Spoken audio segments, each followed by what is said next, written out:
안녕하세요, 김원준입니다. 오늘은 열흘간 이어진 연휴의 마지막 날입니다. 역대 최고란 공항 인파 사진이 연일 뉴스가 됐죠. 이 정도 연휴가 언제 돌아오나 달력을 뒤진 사람들도 많습니다. 2025년 그리고 2034년 그 다음이 2044년 앞으로 8년, 17년, 27년을 기다려야 합니다.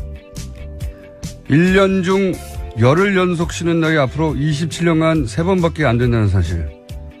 뭔가 크게 잘못됐다 생각 들지 않으십니까? 한 조사에 따르면 세계 주요 28개국 연차 휴가 평균 사용일 조사에서 7년 연속 세계 꼴찌를 기록한 게 우리나라입니다. 유럽 대부분 국가들은 25일에서 30일 수준, 홍콩, 인도, 싱가포르 같은 아시아권도 15일 정도. 조사 대상 중 오로지 우리나라만 한 자릿수입니다.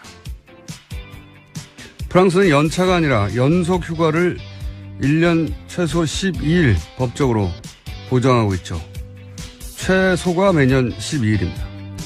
열심히 일한 당신 떠나라 하는 광고 문구가 몇 년 전 유행했었습니다. 휴가를 떠나는데 그동안 열심히 일을 했다는 핑계가 필요했던 거죠. 그런 핑계는 없어도 됩니다. 사람에게는 고용관계를 벗어나 김 이사, 박 과장, 이 대리가 아니라 한 사람의 자연인으로 돌아가 쉴 수 있는 권리가 마땅히 있어야 하는 거죠. 유사일에 그 권리가 없는 자들을 우리는 노예라고 불렀습니다. 휴가제도의 국가 단위의 전면적인 개선이 필요하다. 김원준 생각이었습니다.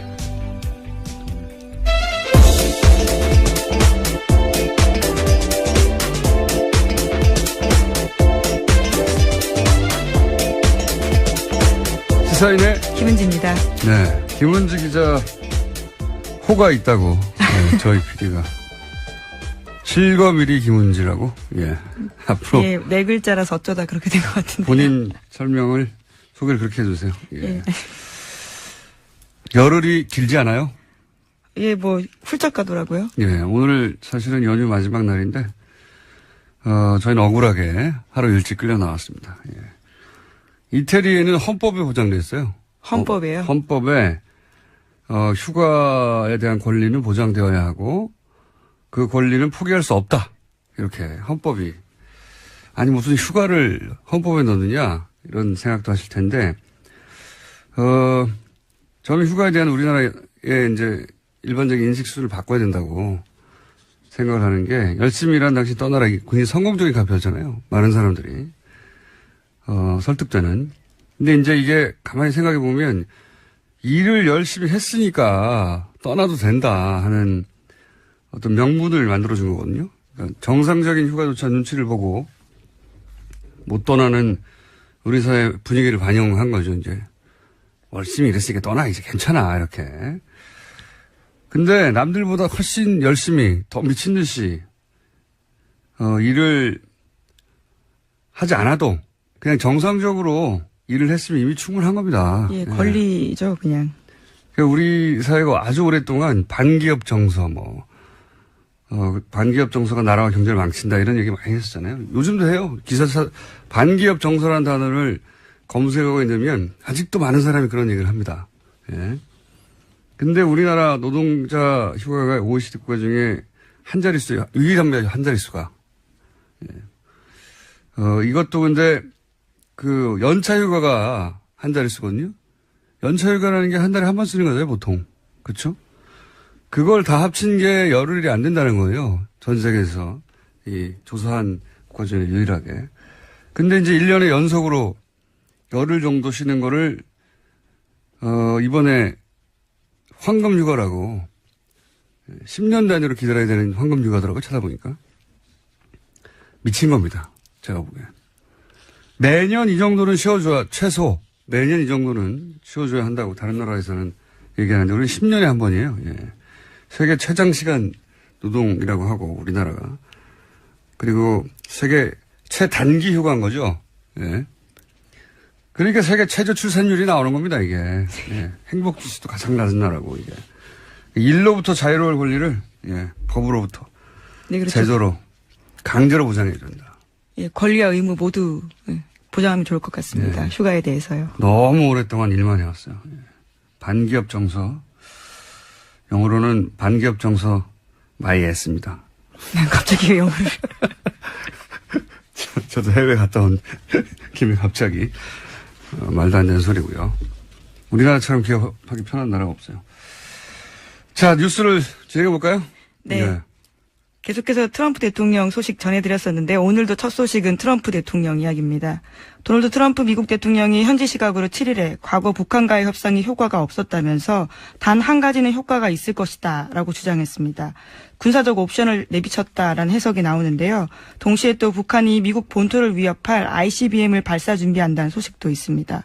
내일이 북한의 노동당 창건 72주년 기념일인데 이를 앞두고 북미 간의 신경전이 이어지고 있는 겁니다. 너무 그렇게 열심히 할 필요 없어요. 오늘 출근하는 사람 그렇게 많지 않습니다. 팟캐스트로 많이 들으시더라고요. 오늘 내가 운전해 오다 보니까 역시 도로에 차가 없어요. 예. 우리 기회하는 거예요, 이거. 네, 지금. 휴가는 중요하니까요. 트럼프 대통령이 단 한 가지는 효과가 있을 것이다. 무슨 뜻일까? 뭐 해석하고 있던데 해석할 필요 없어요. 예. 그냥 협박하는 거예요, 계속해서. 내가 뜻이. 미국 기자들도 계속해서 물었는데요. 그게 무슨 뜻이냐고요. 아주 조만간 알게 될 것이다 라고만 답했다고 합니다. 예. 뜻을 알 리가 있나요? 그냥 협박하는 건데. 트럼프는 자신이 미친 사람으로 보여서 실제로 그런 결정을 내릴 수도 있다.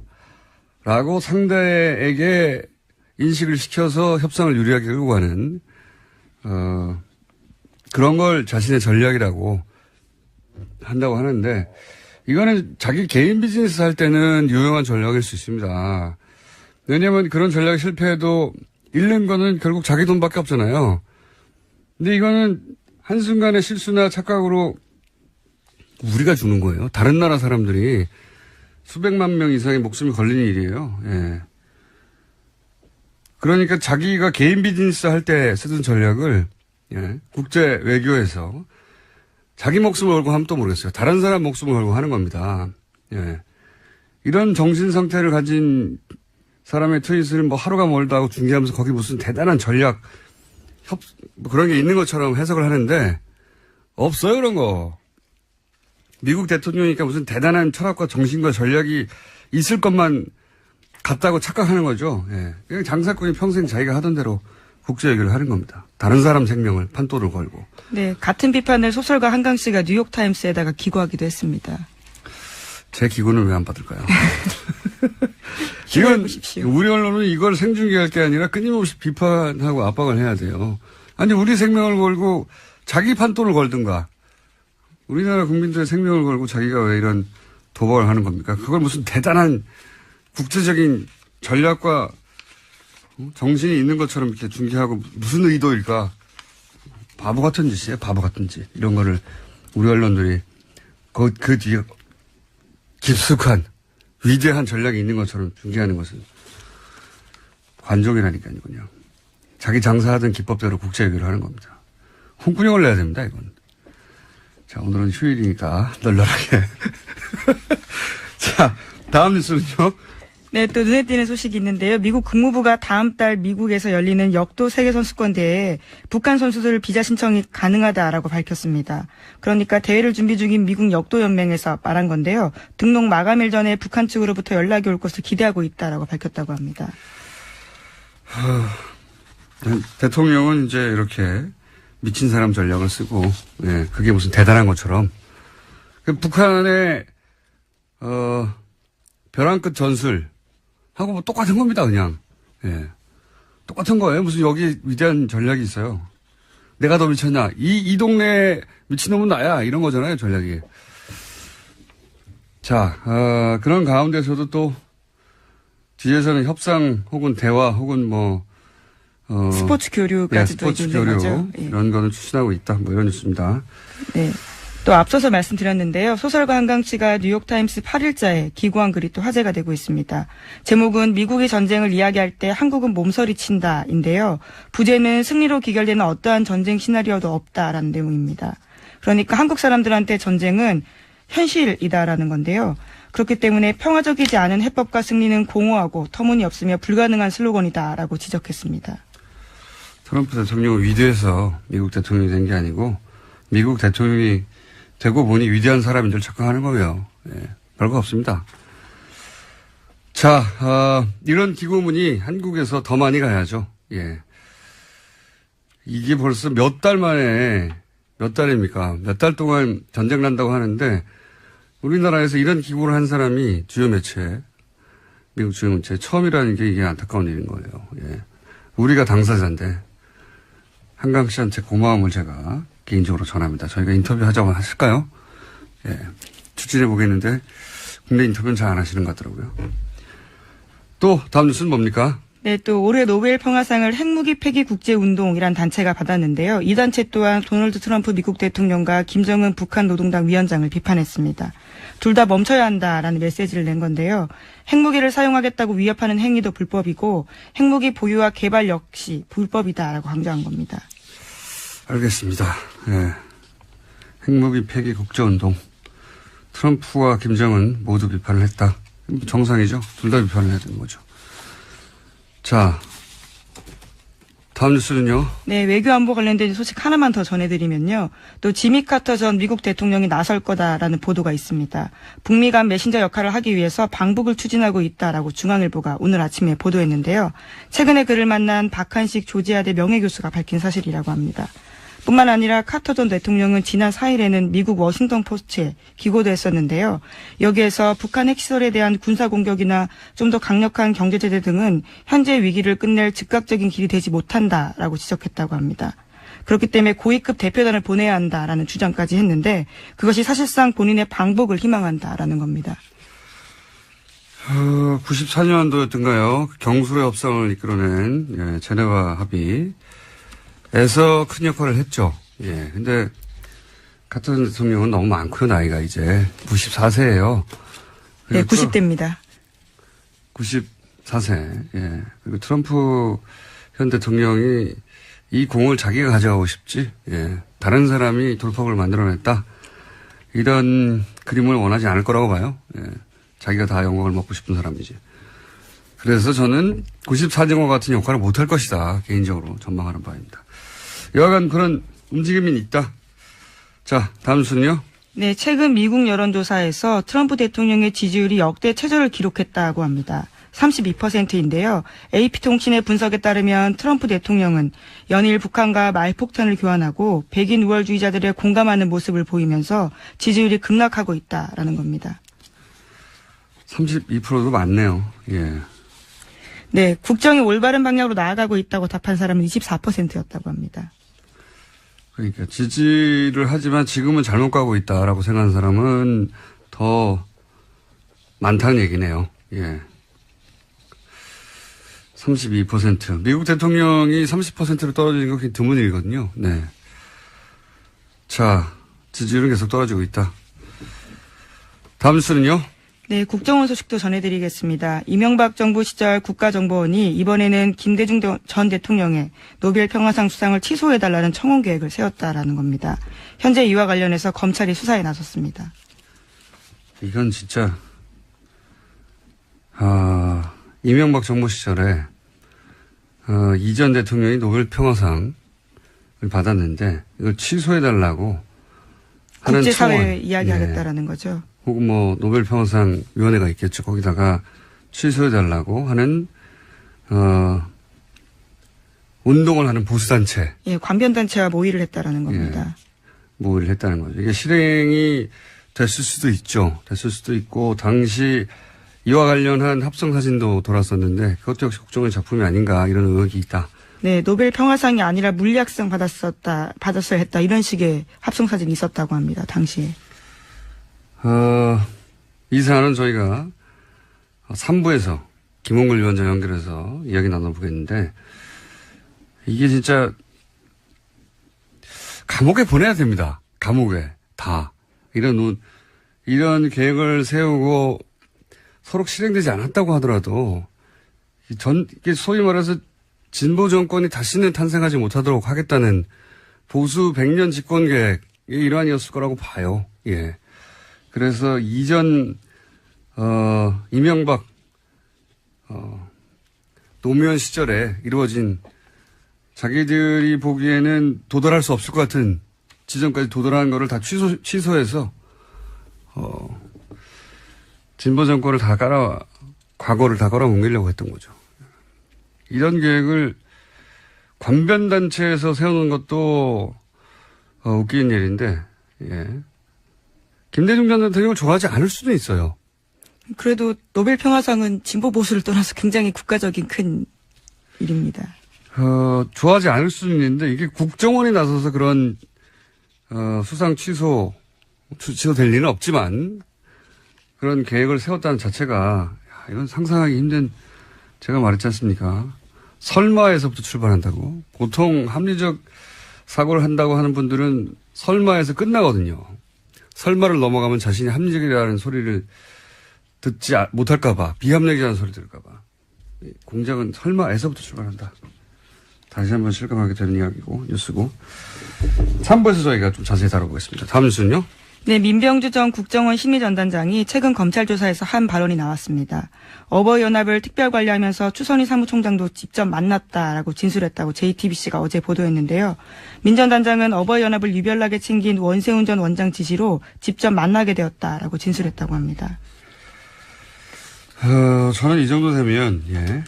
국정원 1급 국장이 어버이연합을 만났다는 거잖아요. 그것도 이전 뉴스에 하면 10여 차례 정도 만났고, 그때마다 돈을 줬다는 거고. 그렇죠. 예. 어버이연합의, 추선희 사무총장은 자신은 국정원인 줄 모르고 만났다. 중소기업 사람인 줄 알았다라고 말도 안 되는 소리를 했는데, 근데 이 정도 되면 말이죠. 국정원 1급 국장이 한 번도 아니고, 이렇게 10여 차례를 만났다는 걸 보면, 어버이연합이 자생적으로 생기자 이에 국정원이 접촉한 게 아니라 국정원이 애초부터 어버이연합 자체를 탄생시킨 거 아니냐.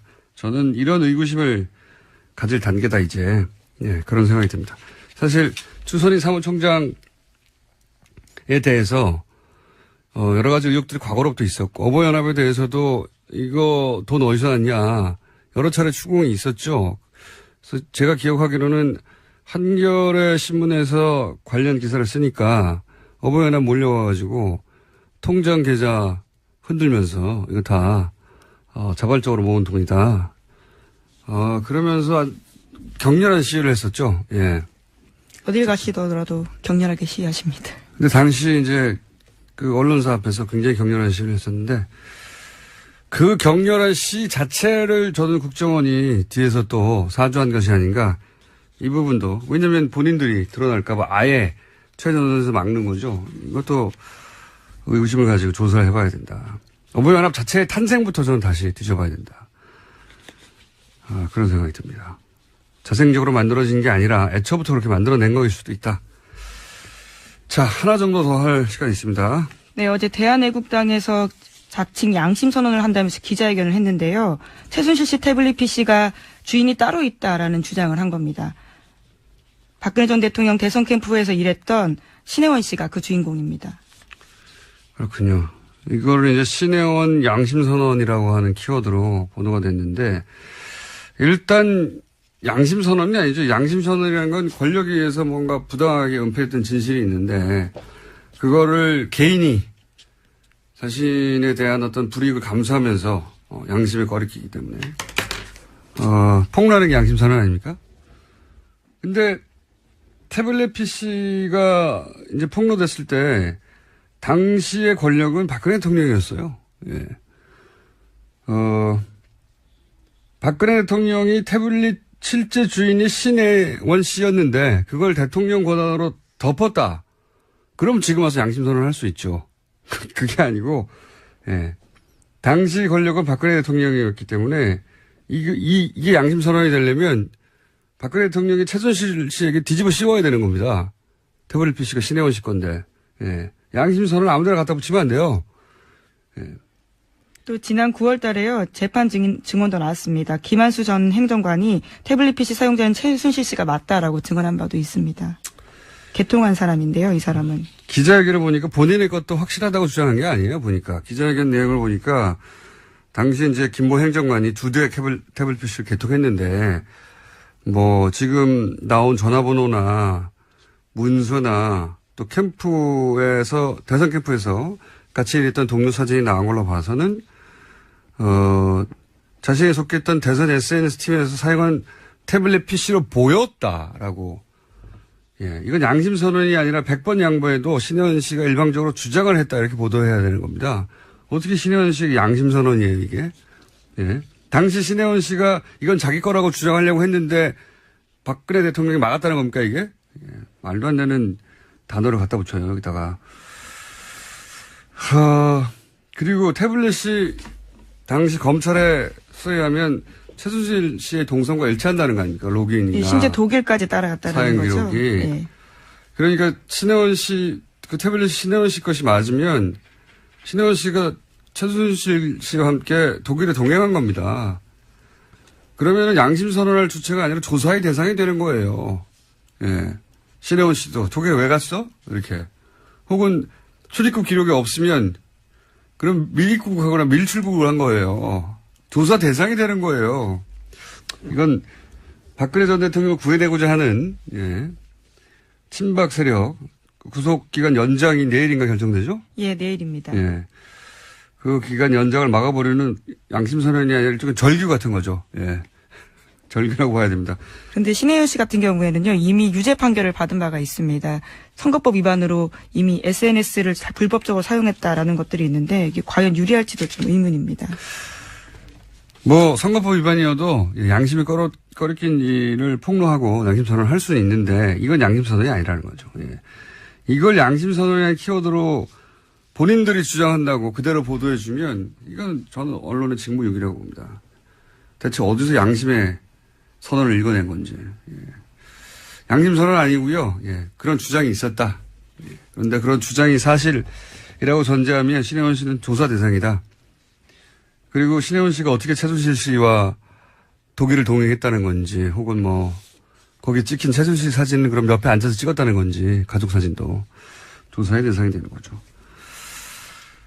물론 뭐 이게 사실로 밝혀질 확률은 제로에 가깝다고 저는 보긴 합니다만 그런 주장은 있었고 어제 크게 보도가 되고 검색어도 올라왔고 그죠? 화제가 되긴 했었습니다. 하지만 양심선언은 아니다.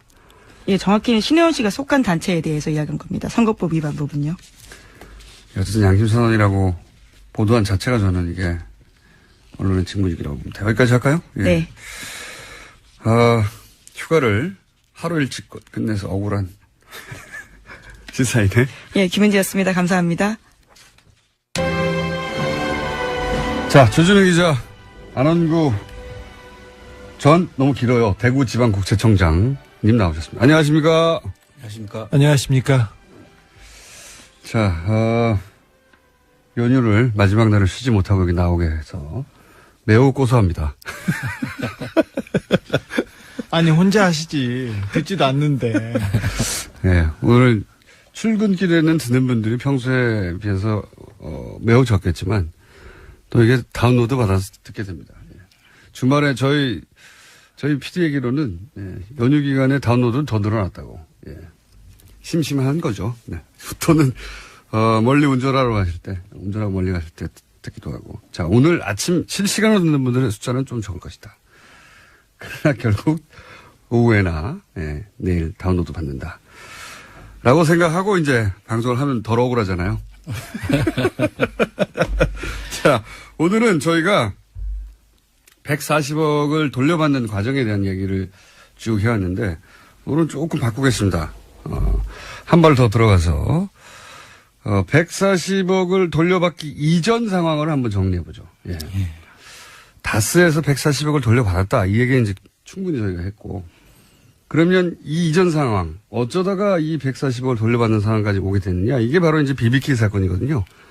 BBK 사건인데 이게 워낙 회사 이름이 많이 등장하고 외워지지도 않아요. 잘 회사 이름이 의미가 잘 없어가지고 그리고 거래도 대단히 복잡합니다. 내부 거래가. 그래서 뭐가 어떻게 됐는지 이해하기 당시도 어려웠고 지금은 시간이 지나서 더 어렵죠. 예. 그럼에도 불구하고 이제는 이걸 다시 한번 기억에서 소환할 때가 왔어요. 예. 그래야지 전체 그림을 이해할 수 있으니까. 자, 그러면 제가 이제 기본 정리를 할 테니까 중간에 청장님과 조 기자가 끼어들어서 사건과 관련한 내용들을 좀 더 명확하게 해 주십시오. 우선 김경준 씨와 이명박 당신은 씨라고 해야 되겠네요. 예, 그때는 공직자가 아니었기 때문에 BBK라는 투자 자문회사를 설립합니다. 99년의 일입니다.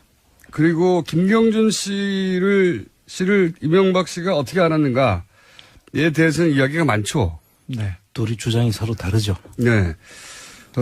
누나가 소개를 해줬다라는 설도 있고 누나는 상관이 없다라는 설도 있습니다. 예. 하지만 이명박 씨하고 에리카 김 씨는 그 당시에는 굉장히 특별한 관계였습니다. 그때 당시 알고 있었다는 이야기는 분명한데 그래서 소개를 해줬는지 아닌지는 중요한 포인트는 아닌데. 네, 김경주 씨는 극구 부인하고 있습니다. 네. 보통 중요한 사안은 아니지만 이제 화제가 됐었습니다. 예전에. 자, 이 정도 언급하고 넘어가고요. 설립하는데 그래서 당시 대표이사가 김경준 씨가 되고 예. 이 종잣돈이라기에는 굉장히 큽니다. 190억. 190억은 다스에서 나오는데 이 다스는 이제 여러 차례 언급했지만 이명박 전 대통령 참여 의혹이 있는 예. 회사입니다. 그러니까 돈은 다스에서 나오고 대표는 김경준 씨가 돼서 투자 자문회사를 설립을 합니다. 처음에 설립은 김경준 씨가 했어요. 그런데 투자 회사를 만드는데 설립 자본금이 5천만 원이었어요. 맨 처음에는. 네, 근데 그러면 설립 회사, 투자 회사의 요건이 안 됩니다. 그렇죠. 그러니까 회사도 아니었는데 거기에 다스에 190억 그리고 이명박 대통령들 지인들 회사에서 돈을 가져와서 600억에서 800억까지 투자를 받습니다. 돈이 그렇게 갑자기 확 늘어납니다. 그러면서 이제 김경준 씨는 이 회사가 어떻게 내 회사냐라고 주장하면서 했던 얘기 중에 하나가 내가 삼성생명에 가서 어떻게 100억을 받아내고 내가 하나은행에 가서 어떻게 돈을 받아내고 이런 한국의 투자자들로부터 내가 어떻게 돈을 받아내냐. 이 정도 액수로 움직일 나는 이제 한국말도 잘 못하고 한국에 온 지 얼마 되지도 않았는데 그런 큰 돈을 어떻게 투자를 받는단 말이냐. 다 이명박 전 대통령과 가까운 분들한테서 투자를 받은 거다. 이렇게 주장을 했죠. 예. 그 실제로 다스에서 190억이 들어올 때 김경준 씨는 35살이었고요. 예. 그 35살 된 사람이 처음 보는 사람 그 다스에 가가지고 예. 190억을 받아옵니다. 다스에 처음 만나서 받았다고 하죠. 네, 다스에 방문했을 때 다스의 회장이 이상은 씨였는데 이상은 씨는 만나지도 않았고요. 다스에 돈을 투자했는지도 모르고 있었어요. 근데 그 당시 사장은 김성우 씨였는데 김성우 씨한테 지금 김성우 씨 옆에 있던 사람한테 지금 문자를 받고 있습니다. 근데 아주 젊고 멋쟁이 청년이 하나 와서 젊은 청년이다. 그냥 젊은 청년이고 옷맵시도 좋고 그냥 좋은 이미지의 청년이 와서 한 5분 정도 김성우를 만나고 그냥 갔다. 네. 그리고 190억 투자했다는 겁니다. 이게 말이 됩니까? 190억이 아니고 19억도 아니고 1,900만 원도 그렇게 투자를 안 합니다. 모르는 사람인데요. 네, 당시 다스의 장부상 190억을 움직일 만한 여유가 없었어요. 이익도 훨씬 작았는데 사실 그런데 다스에는 돈이 많았대요. 그 당시에는. 그런데 장부나 그 명목상으로는 그 190억을 투자할 여력이 전혀 없는 회사예요. 여력이 전혀 없었고요. 그 돈이 이제 263억 그 도곡동 땅 판 돈에서 나온 거죠. 나온 것으로 지금 보고 있습니다. 그래서 도곡동 땅이 연결되어 있다고 계속 하는 그렇습니다. 거고. 그래서 도곡동 땅 주인이 다스 주인이고 다스 주인이 BBK 주인이다라고 이제 계속 이야기가 돌고 있는 거죠. 예, 10몇 년째 돌고 있는 거고요. 자, 그렇게 해서 190억이 들어가면서 당시 인터뷰 회사 꼴이 맞춰 만들었는데 당시 인터뷰를 보면 언론 인터뷰를 보면 선거법 위반으로 당시 이명박 씨가 피선거권이 박탈이 됐었어요. 예, 박탈이 돼 98년도 일이죠. 그런데 정치 활동 재개를 준비하면서 본인은 이제 토목건설 분야에 이름을 날렸었는데 그때가 생각해 보시면 98년, 99년이 인터넷 시대가 막 열리는 시점입니다. 그리고 IMF였습니다. 네, IMF였고. 첨단 분야에서 사업 성공을 해낸 경력이 필요했다. 이렇게들 얘기를 하고 있고요. 그러면서 당시 잘 나가던 금융인이었던 김경준 씨와 함께 이런 투자자문 회사인 BBK를 설립했는데 BBK 회사 자체가 목적이 아니었고 만들려고 했던 거는 인터넷 기반의 종합 금융회사. 예, 이런 걸 만들려고 했던 거예요. 그래서 BBK는 투자 자문이고, 그리고, 증권회사인 EBK, 인터넷 증권회사 EBK를 또 하나 만들고, 그 두 가지 회사를 지주회사인 LKE. 예, 이름이 이제 복잡하기 시작합니다. 네. 기억하실 필요는 없어요. 그냥 BBK 하나만 기억하시면 되는데, 그런데 이제 회사의 꼴은 그렇게 증권회사, 지주회사, 투자회사, 그리고 인터넷 은행을 만들고 싶어 했지만 인터넷 은행은 당시 법상 안 됐기 때문에 설립이 안 됐죠. 예, 네 가지 은행까지 이런 종합금융회사를 만들려고 했었습니다. 이 과정에서 이제 소위 이명박 전 대통령과 가까운 투자자들이 참여를 하게 되죠. 예. 하나은행, 삼성생명 또 어디가 있습니까, 그거에? 심택이라는 회사가 또 있죠. 그리고 그 종교단체, 기독교단체도 투자를 했죠. 그렇죠. 예. 근데 이제 하나같이 다 이명박 전 대통령과 개인적으로 가까운 사람. 아주 특별히 가까운 사람들. 소망교회 그 장로 동료였습니다. 예. 그런 곳에서만 투자를 했어요. 예. 하필이면. 그런데 당시 특검 때는 이명박 전 대통령은 이 투자를 알지도 못했다고 주장을 합니다. 그렇습니다. 이 돈들이, 예. 그런데 그게 가장 말이 안 되는데 김경준 씨가 BBK를 설립했다고 해서 대표가 되긴 했어요. 예. 근데 부사장 그리고 경리과장 그다음에 그 직원들도 다 이명박 사람들이었어요. 김백준, 이진영 이런 사람들은 BBK에서 근무했던 직원들은 모두 청와대에 갔습니다. 이명박 때. 근데 당시에 새로운 상품이 나왔지 않습니까? 새로운 회사. 그래서 내가 새로운 회사를 만들었다. 그리고 내가 새로운 상품을 만들었다. 써보니까 좋다. 이렇게 광고 모델로 나서고 CEO로 나선 사람이 이명박이었어요. 그러다가 계속해서 자기가 광고하고 팔고 다니다가 갑자기 문제가 생깁니다. 문제가 생기자마자 나는 모른다. 나는 모르는 일이었다. 나도 속았다. 이렇게 입장을 바꾸죠. 갑자기. 근데 그 이전에 이게 지금 방금 얘기하다가 여기까지 넘어왔는데 이 투자들 본인들 다 지인들이고 지금 방금 주 기자가 얘기한 대로 회사에 근무한 사람들이 다 자기 측근들인데 자기는 이 투자를 몰랐다고 그래요. 네. 네. 다스에서 190억이 간 투자에 대해서도 본인은 몰랐다. 네. 그거는 그 회사는 자기 형님이 하는 거기 때문에 형이 알아서 투자한 것이지. 형도 몰랐어요. 근데 본인 형도 몰랐다고 나중에. 예. 강원대학에서 특강을 하면서 그 BBK를 내가 설립했다. 예. 또 그 이장춘 박사라는 분한테 명함을 줬는데 그 이장춘 박사가 꼼꼼하게 그 네네. 내용을 다 메모까지 8, 해놨죠. 며칠 날 만나서 예. 이명박 그러한 주장들을 다 하고 있는데도 불구하고 나는 몰랐다라고 계속 주장하죠. 그렇죠. 190억을 나는 몰랐다는 게 너무 말이 안 되는 게 본인의 형님, 처남이 하는 회사지 않습니까? 근데 이 회사가 장부상으로는 도저히 투자할 수 없는 정도, 이 투자가 실패하면 망할 정도의 돈을 투자해요. 그것도 35세에 한국에 들어온 지 얼마 안 되는 청년에게. 한국말도 잘 못합니다. 그러면서 이 청년이 믿을 만한 청년인지 아닌지 안 물어봤다는 거 아니에요? 그렇죠. 동생한테, 형이. 예. 그랬다는 겁니다. 어쨌든, 그런데도 본인의 그 소위 금고직이라고 불리는 사람 혹은 본인의 경리 이런 분들이 다 그 회사에 들어가서 일을 합니다. 예. 근데 본인은 몰랐다고 해요. 저는 이 내용만 들으면 그 옛날에 우정우 무대라고 있었어요. 군인 아저씨들, 군인들, 장병들을 그 위문 프로그램이었는데 뒤에 어머님이 와 계세요. 그런데 앞에서는 저희 어머님이 분명합니다 이렇게 말하잖아요. 아닌데 분명합니다 이렇게 얘기하고 그리고 어떤 친구는 저희 어머님이 와 있는데 우리 어머님이 아닙니다 이렇게 얘기하는 사람들이 있는데 묘한 오버랩이 돼요. 안 되는데 나는. 그런가요? 왜 안 돼? 되지. 예. 뭔가 비유를 들려고 한 것 같은데, 예. 저는 비유에 실패하고 있고요. 예. 다행이네요. 죄송합니다. 네. 취재만 잘하면 지금 비유까지 잘할 필요는 없어요. 자, 그렇게 해서 이렇게 회사의 시스템이 갖춰지고 투자자들이 투자자들이 이제 이명박 전 대통령과 가까운 투자자들이 참여를 하고 꼴이 갖춰집니다. 꼴이 갖춰지는데 꼴이 갖춰지면서 본인이 방금 말씀하신 광운대에서 BBK 설립했다. 그다음에 언론에 나와서 내가 인터넷 종합금융회사를 한다. 그 취재를 바로 이제 박영선 의원이 했던 거고. 그렇습니다. 예. 영상으로 남아있고. 그것도 이명박 대통령이 본인이 한 겁니다. 네, 자청해서 자기 해달라고 자기가 새로운 회사를 만들었다. 그때는 광고를 했어야 됐습니다. 네. 그렇죠.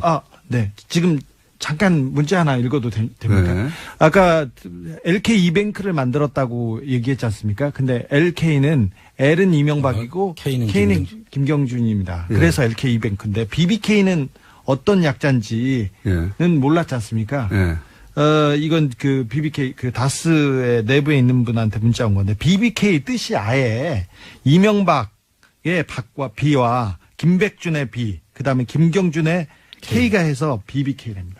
아. 박백김. 아하. 취재 하나 했죠. 예, 예. 새로 밝혀진 내용이네요. 이거는 김경준 씨도 어쩌면 몰랐을 수도 있어요.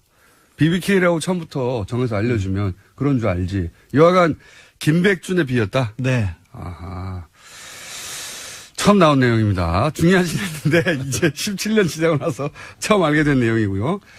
자, 그렇게 홍보하는 과정에서 문제가 생깁니다. 예, 삼성생명 투자에서 이제 서명이 위조된 것도 발견이 되고, 그 다음에, 투자 자문에서 증권회사를 같이 할 수 없는데, 사실상 같이 한다는 게 들키게 되고, 이 금감원이 조사에 나가게 되죠. 그러면서 결국 증권회사 역할을 하는 EBK 설립이 취소가 됩니다. 예. EBK가 설립이 취소되면, 이게 이제 여기서 증권 거래를 해야 되는데, 전체 사업 구도가 무너지는 거죠. 예. 인터넷 종합 금융회사로서의 전체 그림이 망가지게 되는 겁니다. 한마디로 사업이 실패하는 거죠. 여기서. 문제는 이때부터 발생하는 거예요. 그렇죠. 예, 이때부터. 예. 네. 사업은 원래 성공할 수도 있고 실패할 수도 있죠. 예. 예. 실패했으면 투자금을 날리는 겁니다. 당연히. 누구도 예외 없이.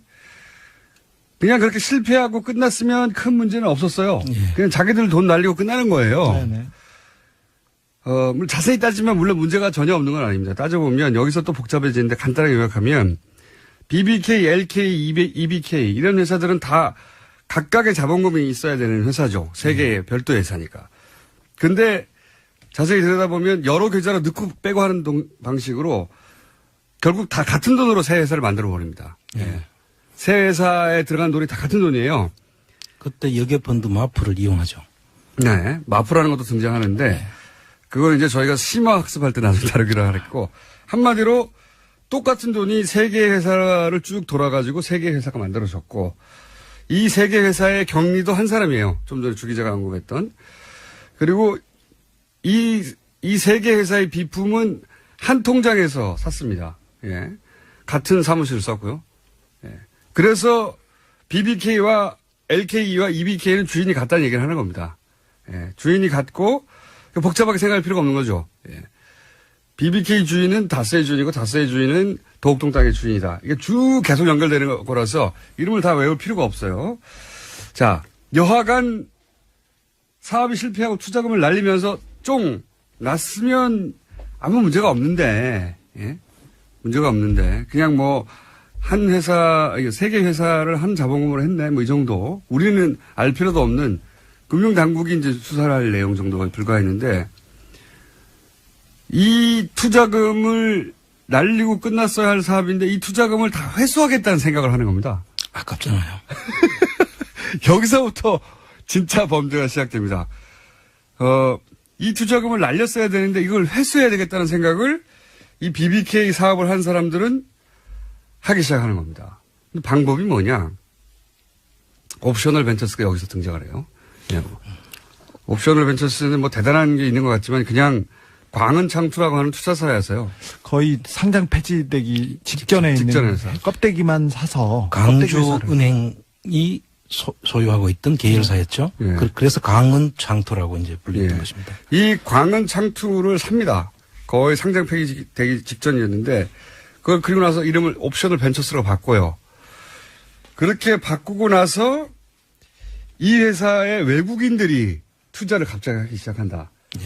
이런 정보를 막 흘리기 시작하죠. 주가 조작의 시작입니다. 주가 조작. 그러면서 주가 조작을 하려면 누군가 주식을 사야 되지 않습니까? 그렇습니다. 외국인 이름으로 매입을 막 하기 시작해야 되는데 그 가짜 외국인을 만들어내서 주가 조작을 주도한 곳이 바로 BBK를 통해서였던 겁니다. 여기서 이해 가시는지 모르겠는데. 그러니까 아까부터 어려워졌어. 그러니까 그래. 간단하게 말해서 BBK가 옵셔널 벤처스의 주가를 조작한 거예요. 보다 정확하게 말하면 BBK의 주인이 옵셔널 벤처스의 투자자들을 속인 사건인 거죠. 그렇습니다. BBK는 설립 취소가 확정된 상태였어요. 그러니까 망하기 직전에 하루 앞이죠. 망하기 직전에 이제 돈을 빼돌리려고 주가 조작에 나선 거죠. 자, BBK는 이제 취소되고 망하고 투자금을 날리고 끝났어야 되는 건데 네.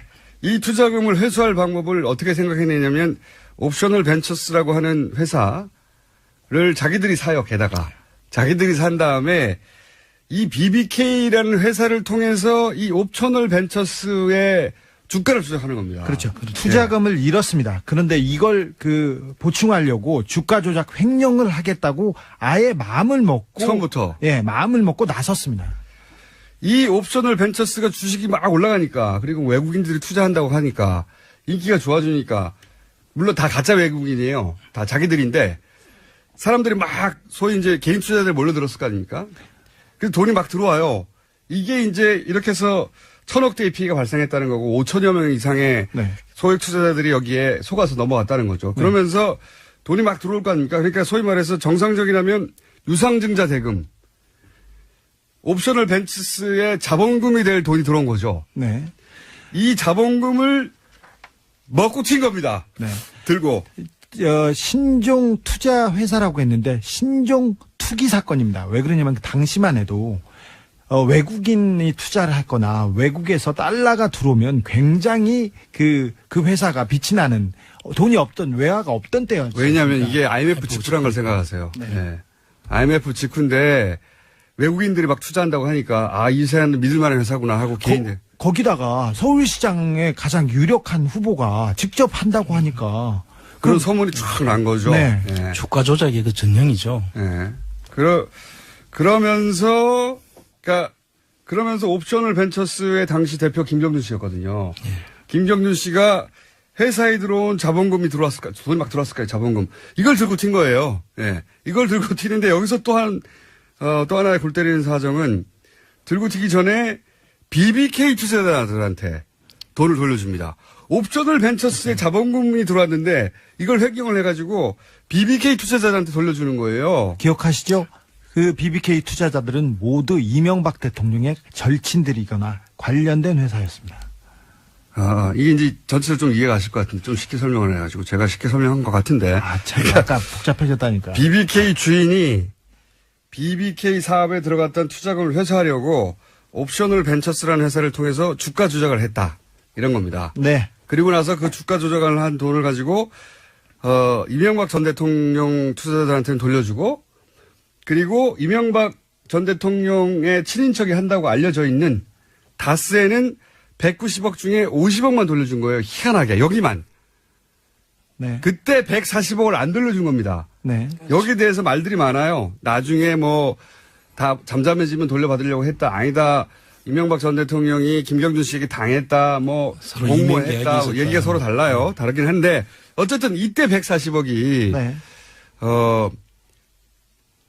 못 돌려받은 돈, 혹은 안 돌려받은 돈, 혹은 나중에 돌려받으려고 했다가 사고가 난 돈, 이 돈을 돌려받으려고 하다가 이 사단이 지금 140억 사단이 난 거예요. 당시까지만 해도 그러니까 190억 중에 50억만 돌려줄 때까지만 해도 김경준과 이명박의 사이가 나쁘지 않았어요. 그렇죠.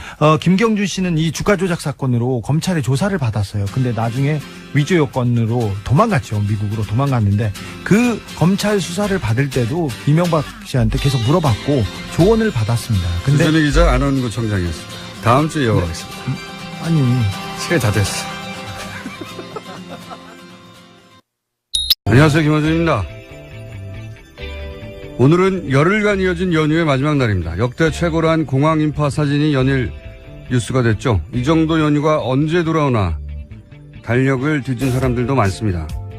2025년 그리고 2034년 그 다음이 2044년 앞으로 8년, 17년, 27년을 기다려야 합니다. 1년 중 열흘 연속 쉬는 날이 앞으로 27년간 3번밖에 안 된다는 사실. 뭔가 크게 잘못됐다 생각 들지 않으십니까? 한 조사에 따르면 세계 주요 28개국 연차 휴가 평균 사용일 조사에서 7년 연속 세계 꼴찌를 기록한 게 우리나라입니다. 유럽 대부분 국가들은 25일에서 30일 수준, 홍콩, 인도, 싱가포르 같은 아시아권도 15일 정도. 조사 대상 중 오로지 우리나라만 한 자릿수입니다. 프랑스는 연차가 아니라 연속 휴가를 1년 최소 12일 법적으로 보장하고 있죠.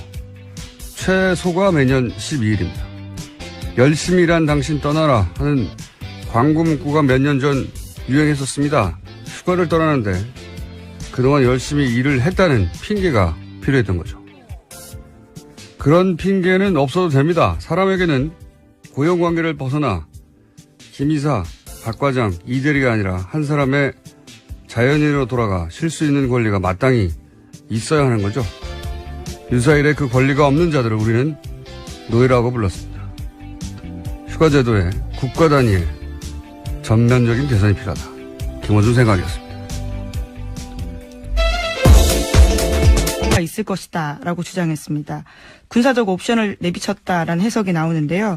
동시에 또 북한이 미국 본토를 위협할 ICBM을 발사 준비한다는 소식도 있습니다. 내일이 북한의 노동당 창건 72주년 기념일인데 이를 앞두고 북미 간의 신경전이 이어지고 있는 겁니다. 너무 그렇게 열심히 할 필요 없어요. 오늘 출근하는 사람 그렇게 많지 않습니다. 팟캐스트로 많이 들으시더라고요. 오늘 내가 운전해 오다 보니까 역시 도로에 차가 없어요. 예. 우리 기회하는 거예요, 이거. 네, 휴가는 중요하니까요. 트럼프 대통령이 단 한 가지는 효과가 있을 것이다. 무슨 뜻일까? 뭐 해석하고 있던데 해석할 필요 없어요. 예. 그냥 협박하는 거예요, 계속해서. 내가 한 뜻이. 미국 기자들도 계속해서 물었는데요. 그게 무슨 뜻이냐고요. 아주 조만간 알게 될 것이다 라고만 답했다고 합니다. 예. 뜻을 알 리가 있나요? 그냥 협박하는 건데. 트럼프는 자신이 미친 사람으로 보여서 실제로 그런 결정을 내릴 수도 있다라고 상대에게 인식을 시켜서 협상을 유리하게 끌고 가는 그런 걸 자신의 전략이라고 한다고 하는데 이거는 자기 개인 비즈니스 할 때는 유용한 전략일 수 있습니다. 왜냐하면 그런 전략이 실패해도 잃는 거는 결국 자기 돈밖에 없잖아요. 근데 이거는 한순간의 실수나 착각으로 우리가 주는 거예요. 다른 나라 사람들이 수백만 명 이상의 목숨이 걸리는 일이에요. 예. 그러니까 자기가 개인 비즈니스 할 때 쓰던 전략을 국제 외교에서 자기 목숨을 걸고 하면 또 모르겠어요. 다른 사람 목숨을 걸고 하는 겁니다. 예. 이런 정신 상태를 가진 사람의 트윗을 뭐 하루가 멀다 하고 중계하면서 거기 무슨 대단한 전략 뭐 그런 게 있는 것처럼 해석을 하는데 없어요, 그런 거. 미국 대통령이니까 무슨 대단한 철학과 정신과 전략이 있을 것만 같다고 착각하는 거죠. 예. 그냥 장사꾼이 평생 자기가 하던 대로 국제 외교를 하는 겁니다. 다른 사람 생명을 판도를 걸고. 네, 같은 비판을 소설가 한강 씨가 뉴욕타임스에다가 기고하기도 했습니다. 제 기고는 왜 안 받을까요? 이건 우리 언론은 이걸 생중계할 게 아니라 끊임없이 비판하고 압박을 해야 돼요. 아니 우리 생명을 걸고 자기 판도를 걸든가. 우리나라 국민들의 생명을 걸고 자기가 왜 이런 도박을 하는 겁니까? 그걸 무슨 대단한 국제적인 전략과 정신이 있는 것처럼 이렇게 중계하고 무슨 의도일까? 바보 같은 짓이에요. 바보 같은 짓. 이런 거를 우리 언론들이 그 뒤에 깊숙한 위대한 전략이 있는 것처럼 중계하는 것은 관종이라니까요. 그냥. 자기 장사하던 기법대로 국제 외교를 하는 겁니다. 홍군형을 내야 됩니다. 이건. 자, 오늘은 휴일이니까 널널하게. 자, 다음 뉴스는요. 네, 또 눈에 띄는 소식이 있는데요. 미국 국무부가 다음 달 미국에서 열리는 역도 세계선수권대회에 북한 선수들 비자 신청이 가능하다라고 밝혔습니다. 그러니까 대회를 준비 중인 미국 역도연맹에서 말한 건데요. 등록 마감일 전에 북한 측으로부터 연락이 올 것을 기대하고 있다라고 밝혔다고 합니다. 대통령은 이제 이렇게 미친 사람 전략을 쓰고, 예, 그게 무슨 대단한 것처럼. 북한의, 벼랑 끝 전술, 하고 뭐 똑같은 겁니다, 그냥. 예. 똑같은 거예요. 무슨 여기 위대한 전략이 있어요. 내가 더 미쳤냐. 이 동네 미친놈은 나야. 이런 거잖아요, 전략이.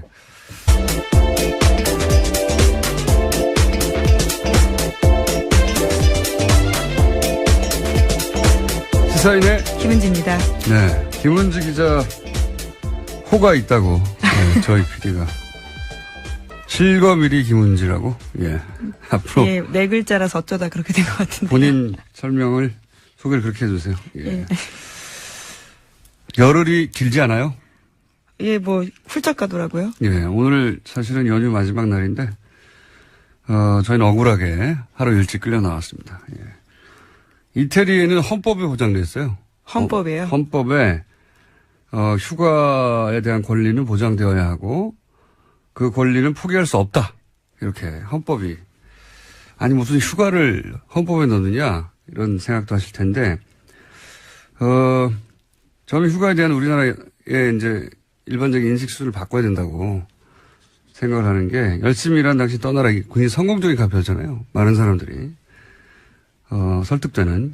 근데 이제 이게 가만히 생각해 보면 일을 열심히 했으니까 떠나도 된다 하는 어떤 명분을 만들어준 거거든요. 그러니까 정상적인 휴가조차 눈치를 보고 못 떠나는 우리 사회 분위기를 반영한 거죠. 이제 열심히 일했으니까 떠나 이제 괜찮아 이렇게. 근데 남들보다 훨씬 열심히 더 미친 듯이 일을 하지 않아도 그냥 정상적으로 일을 했으면 이미 충분한 겁니다. 예, 권리죠, 그냥.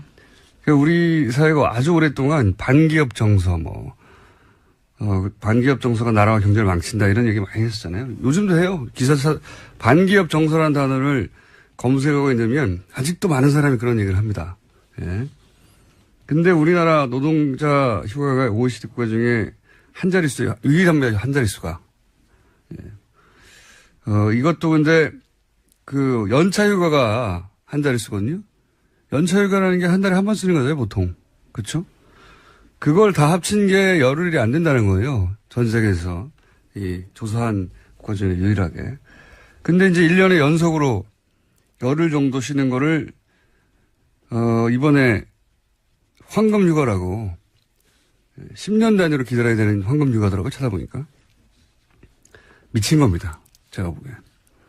매년 이 정도는 쉬어줘야 최소 매년 이 정도는 쉬어줘야 한다고 다른 나라에서는 얘기하는데 우리는 10년에 한 번이에요. 예. 세계 최장시간 노동이라고 하고 우리나라가. 그리고 세계 최단기 휴가인 거죠. 예. 그러니까 세계 최저 출산율이 나오는 겁니다, 이게. 예. 행복지수도 가장 낮은 나라고, 이게. 일로부터 자유로울 권리를, 법으로부터. 네, 그렇죠. 제도로, 강제로 보장해야 된다. 예, 권리와 의무 모두 보장하면 좋을 것 같습니다. 예. 휴가에 대해서요. 너무 오랫동안 일만 해왔어요. 예. 반기업 정서. 영어로는 반기업 정서 많이 했습니다. 갑자기 영어를. 저도 해외 갔다 온 김에 갑자기. 말도 안 되는 소리고요. 우리나라처럼 기업하기 편한 나라가 없어요. 자, 뉴스를 진행해볼까요? 네. 네. 계속해서 트럼프 대통령 소식 전해드렸었는데 오늘도 첫 소식은 트럼프 대통령 이야기입니다. 도널드 트럼프 미국 대통령이 현지 시각으로 7일에 과거 북한과의 협상이 효과가 없었다면서 단 한 가지는 효과가